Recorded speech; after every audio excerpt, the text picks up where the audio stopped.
මම හිතන්නේ ඔයා AI මේ විදිහට පාවිච්චි කරලා තියෙනවා කියලා. ඉන්න මං ඔයාලට පෙන්නන්න. මේ මචං ඔයා මේ වෙලාවේ වැඩක්ද? ඕ මම හැමතිස්සෙම වැඩ කරන්න ලෑස්තිව ඉන්නවා. ඔයාට මොනවද හරි උදව්වක් ඕනද?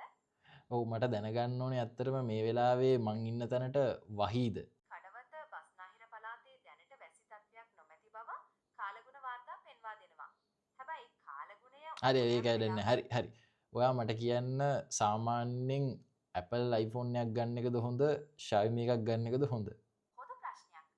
iPhone vs Xiaomi කියන්නේ ගොඩාක් අය කල්පනා කරන දෙයක්. ඇත්තටම මේක තීරණය කරද්දී ඔයා බලන්න ඔයාට මොනවද වැදගත් වෙන්නේ කියලා. ඔයා අලුත්ම iOS version එකත් එක්කන optimized experience එකටද කැමති? නැත්නම් Xiaomi phones වල තියෙන වැඩි battery life එකටද? ඒ වගේම ඔයා රුපියල් ඔයා මට කියන්න ChatGPTද Geminiද හොඳ? ChatGPT සහ Gemini කියන්නේ දෙකක්ම ගොඩක් ශක්තිමත් AI models. ඒ දෙක අතර වෙනස වෙන්නේ එයාලව train ඉතින් මට කියන්න ඕනකම තිබ්බේ මේ විදිහට සිංහලෙන් දැන් කතා කරන්න පුළුවන්. ඉතින් ඔයාට දැන් අර බය වෙන්න ඕනේ නැහැ ඔයාට ඉංග්‍රීසි බැරි වුණා කියලා. ඉතින් අනිවාර්යෙන් මේ Gemini ෆ්‍රී දෙන දේ ඔයා try කරලා බලන්න. ඉතින් මේ වගේ ටෙක් වීඩියෝස් බලන්න මාව follow කරන්න. මගේ නම කුමාර් ජයරංග.